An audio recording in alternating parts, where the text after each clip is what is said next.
하나님의 성령을 받아야 하나님의 일을 할 수 있습니다. 우리 주님이 땅에 오셔서 십자가 지시고 부활하시고 승천하시면서 제자들에게 약속된 성령을 기다리라 그랬습니다. 우리가 성령 충만해야 됩니다.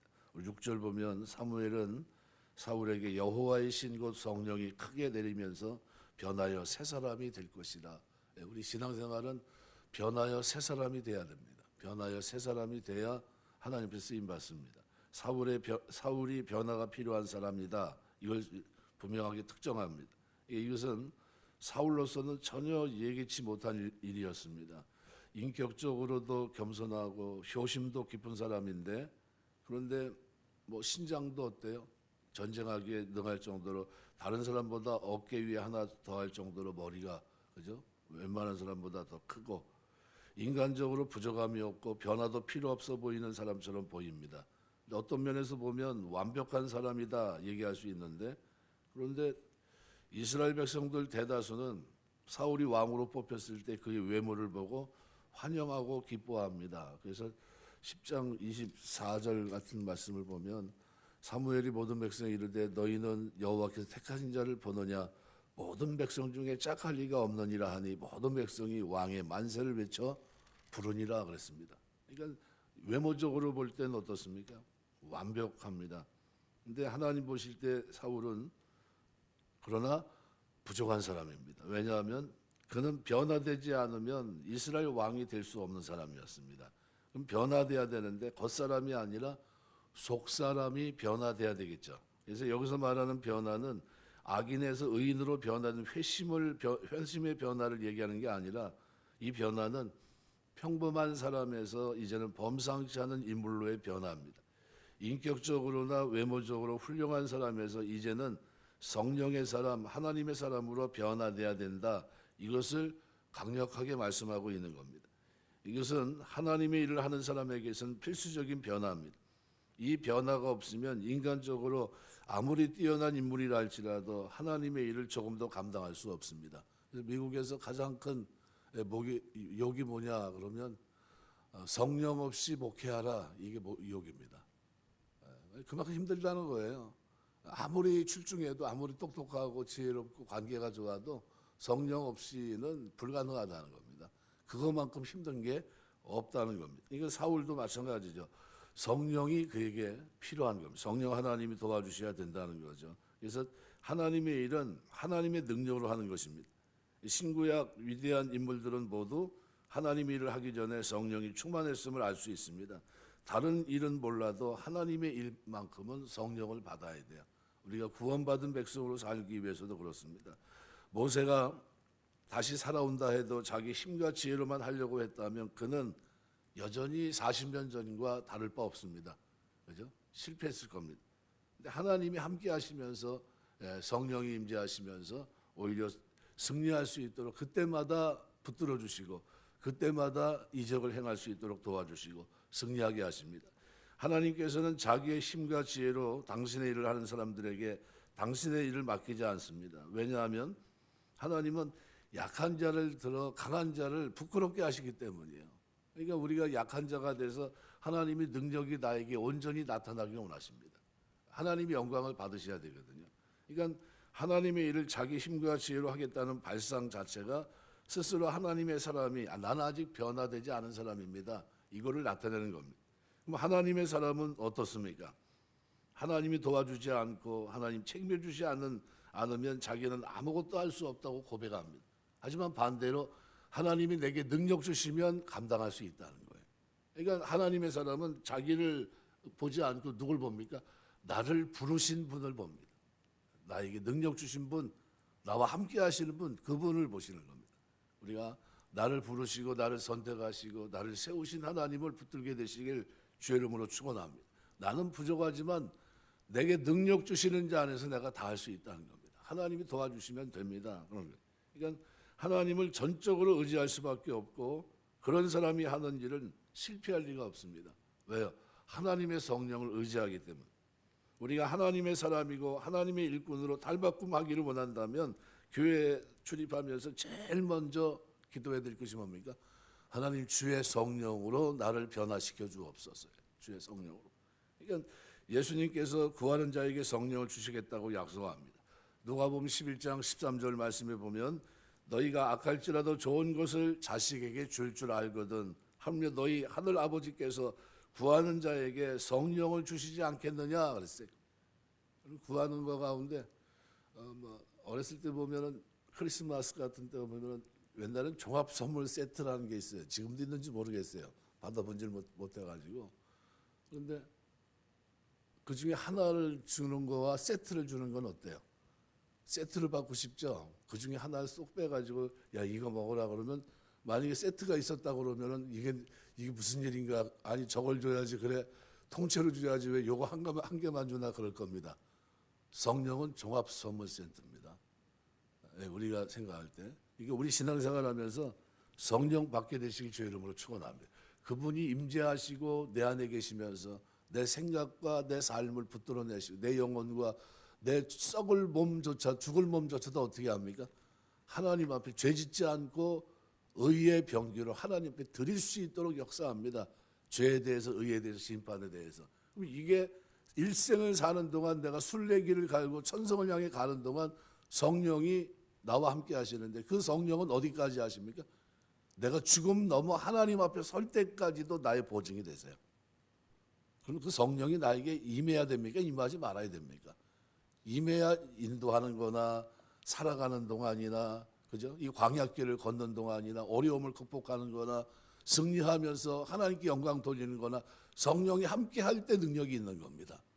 그럼 우리가 구할 때 뭐부터 구해야 됩니까? 우선순위가 있어요. 그죠?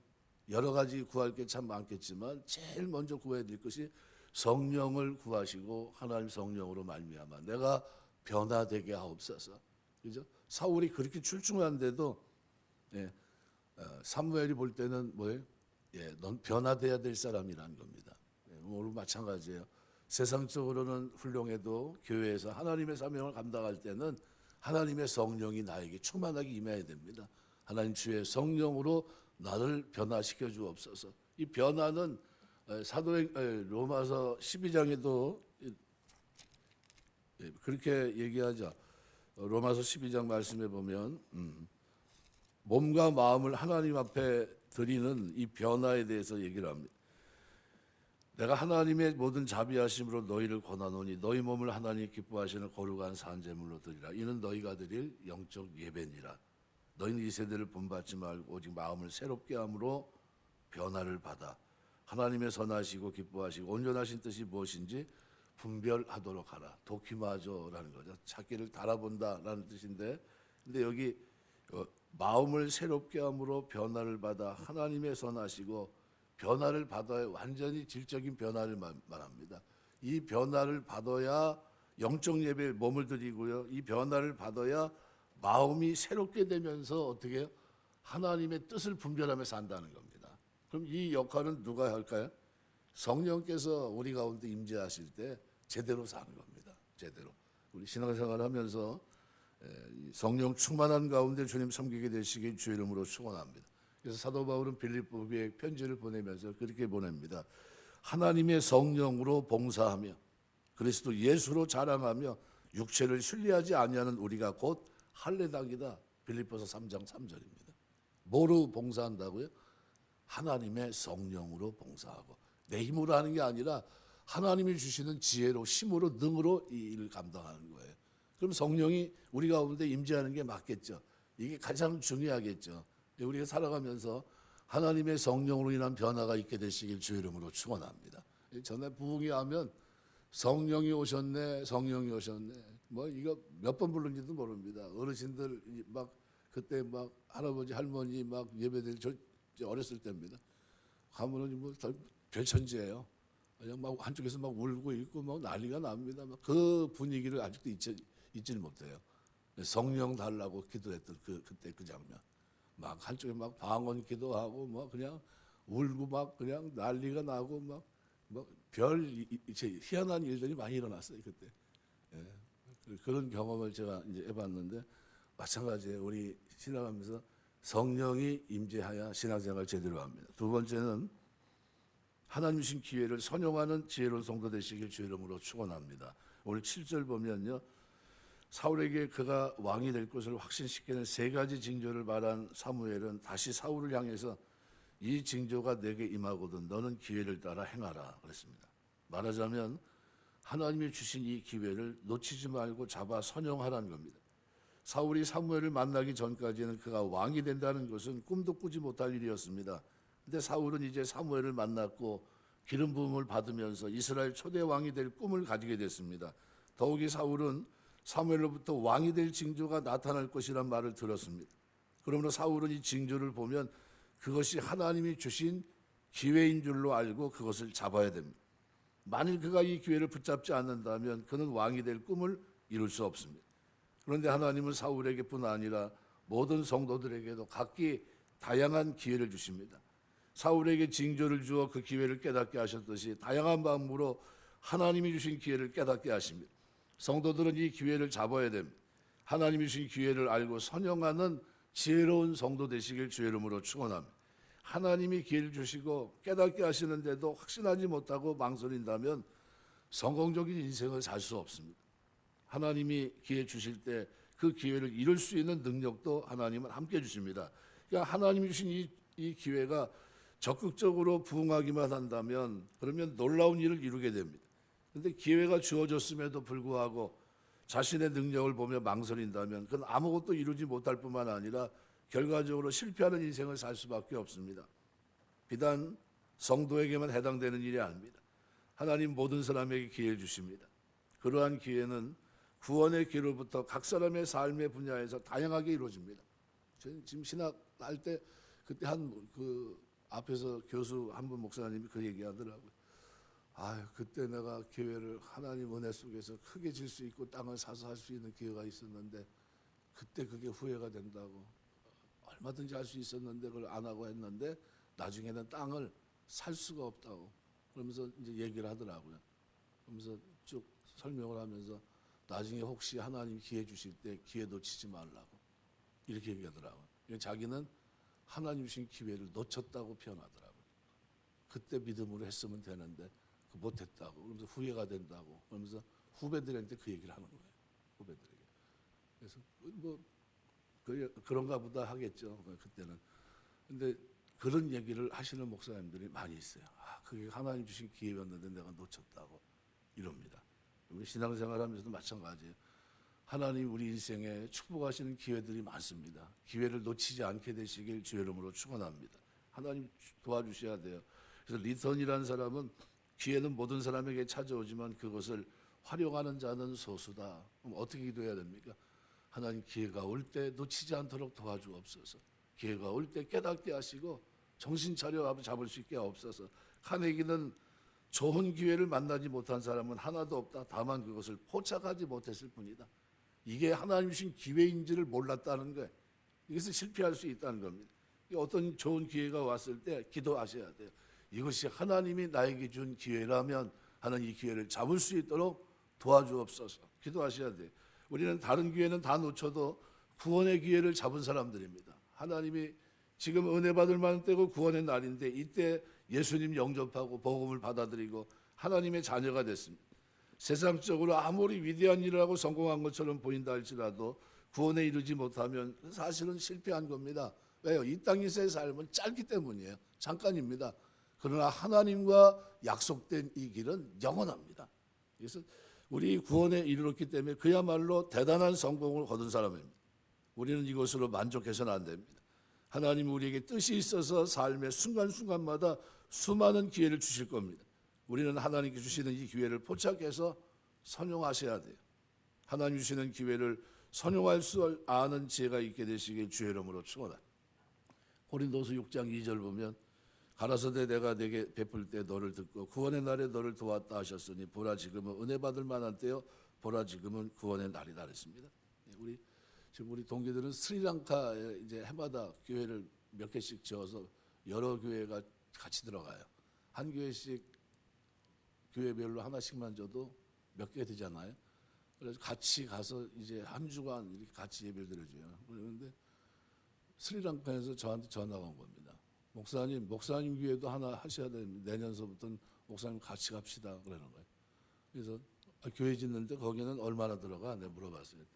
600만 원, 여기는 쌉니다. 600만 원이면 합니다.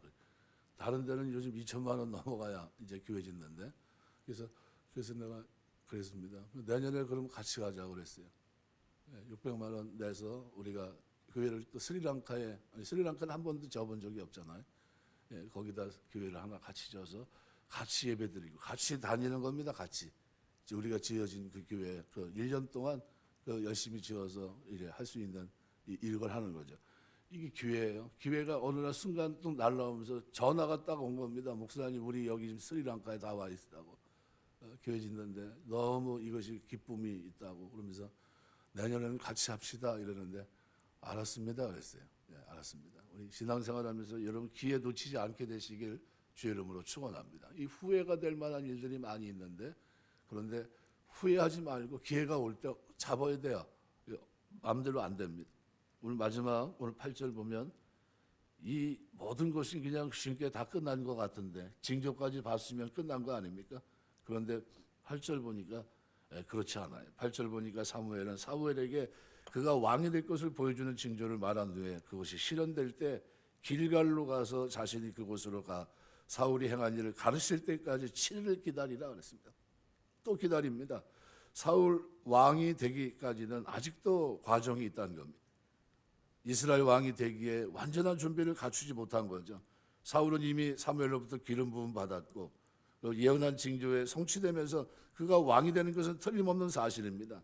그러므로 그는 자신이 하나님에 의해 선택됐고 기름 부음 받았음을 백성 앞에 선포한 후에 왕으로서의 직무를 수행하면 됩니다.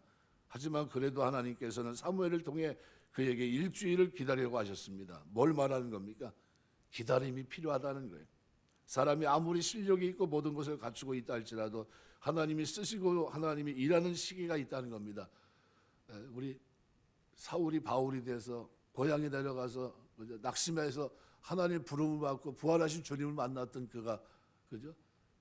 고향에 내려가서 10년간 좌천된 것 같은 아무도 돌아보지 않는 아라비아 광야에서 3년의 세월을 보내고 살아갔다 오면 누가 믿겠습니까? 그 출중하게 쓰임 받았던 사람이 기다림의 시간이 있었어요. 역사의 무대에 끌어내는 그 역사도 있었고요. 그리고 하나님의 때가 되니까 어떻게 해요? 그를 끌어냅니다. 이제 네가 일할 때라는 겁니다. 그리고 후로는 어떻게 해요? 죽을 때까지 하나님의 선교에 부름받아 하나님 앞에 생명을 드리기까지 그는 후회 없는 걸음을 걸어갑니다. 복음의 일꾼으로. 이 때예요. 이게 사실 사울이 왕으로 기름 부음 받았다고 하나 그의 백성들 앞에 왕으로 자처하고 나선다면 받아들일까요? 어림도 없는 일입니다. 왜요? 이스라엘에 지금 평판이 안 좋거든요. 11지파와 싸워서 600명 남은 사람입니다. 그 중에서도 가장 낮은 지파예요. 그래서 나중에 사울이 온 백성의 왕으로 선출됐는데 그를 환영하는 무리도 있었지만 그를 반대하는 무리도 있었어요. 그래서 10장 27절에 보면 어떤 불량배는 이르되 이 사람이 어떻게 우리를 구원하겠느냐 하고 멸시하며 예물을 바치지 아니하였으나 그는 잠잠하였더라 그랬습니다. 이게 다 은혜입니까? 그러니까 사울이 이스라엘 왕이 되고 명실공히 왕으로 인정받아 사역을 하기 위해서는 더 많은 기다림이 필요했던 겁니다. 오늘 이와 같이 오늘 우리가 어떤 일을 하기 위해서 반드시 그 때를 기다리는 자세가 있어야 돼요. 하나님의 때. 모세는 애굽 궁중에서 40년간 모든 것을 다 갖췄지만 그는 자기가 이스라엘 구원할 만한 판단을 가지고 있었습니다. 이제 나 정도면 하지 않겠냐. 사도행전 7장 21, 25절. 그런데 어땠습니까? 아무도 그를 알아주지 않았어요. 의욕만 넘치다 보니까 살인범이 돼 광야로 도망치는 신세가 됩니다. 더 기다렸어야 됩니다. 근데 모세는 40년을 기다렸습니다. 그리고 그 후에야 하나님이 준비하신 그 때를 만날 수 있게 됐습니다. 옛날 다윗도 기름 부음 받고 무려 도망자의 세월만 10년 그리고 왕으로 올랐지만 완전한 왕이 되기까지 5년 15년의 세월을 보냅니다. 그리고 난 다음에 이스라엘 전체 12지파의 왕이 돼요. 굉장한 오랜 시간이 걸렸죠. 우리가 마음 조급하게 먹지 말고 어떤 일을 감당해 날 때 기다릴 줄 아는 성도 되시길 바랍니다. 아무리 조급하게 생각해도요 하나님의 때가 당겨지는 것이 아닙니다. 오래 인내 끝에 하나님의 때가 찾아오면 그때는 우리의 인내를 다 잊을 만큼 하나님께서 역사하십니다. 우리 주님이 이 땅에 오셔서 때가 참해라는 단어를 많이 쓰십니다. 사복음서는 끊임없이 때가 참에 이 땅에 오셨고 때가 되니까 이때가 그때인 줄 하나님 아시고 어디요? 십자가를 지러 나아가십니다. 때를 놓치지 않으시세요. 정확하게 그때 하나님이 정한 그때 성전에 올라가야 될 그때는 올라가셨고요. 그리고 고난의 자리로 나갈 때는 고난의 자리로 가셨고요. 그리고 가르칠 때는 가르치셨고 부활 승천하실 때는 승천하셨습니다. 이제는 무슨 때가 남았습니까? 재림의 때가 남았어요. 그때가 되시면 오실 겁니다. 그리고 모든 것을 완성할 겁니다. 베드로전서 5장 6절 말씀대로 그러므로 하나님이 능하신 손 아래 겸손하라. 때가 되면 너희를 높이시리라. 하나님이 때가 되면 높이신다고 그랬어요. 가만히 있어야 돼요. 예레미야가 25장 3장 25절 26절 보면 무릇 기다리는 자에게나 구하는 영혼에게 여호와께서 선을 베푸시는도다. 사람이 여호와의 구원을 바라고 잠잠히 기다림이 좋도다 그랬습니다. 말씀을 맺겠습니다. 우리 신앙생활 하면서 오늘 세 가지를 생각해 봤습니다. 오늘 6절에서부터 우리는 성령을 통해 변화받아야 될 사람들입니다. 성령을 구하게 되시길 주의 이름으로 축원합니다. 하나님이 우리에게 주신 기회를 놓치지 않고 이 기회를 선용할 수 있는 그런 은혜가 있게 되시길 주의 이름으로 축원합니다. 하나님의 때를 기다릴 줄 알아야 됩니다. 하나님은 우리에게 능력을 주시지만 때로는 기다리게 하십니다. 그 일을 이룰 수 있도록 하나님 환경을 조성해 주세요. 무르 있게 하십니다. 우리가 하나님 앞에 쓰임받는 그 하나님의 때를 위해서 늘 기도하시고요. 우리가 신앙생활 하는 동안 하나님의 손에 붙들림마다 이 구원의 날, 은혜의 날 하나님 구원받게 하신 것 감사하고 아직도 하나님 앞에 쓰임받으며 이 땅을 살 수 있는 그런 축복이 저와 여러분의 신앙생활 속에 기다림 속에 기도하는 은혜 속에 있게 되시길 주의 이름으로 축원합니다. 기도하겠습니다.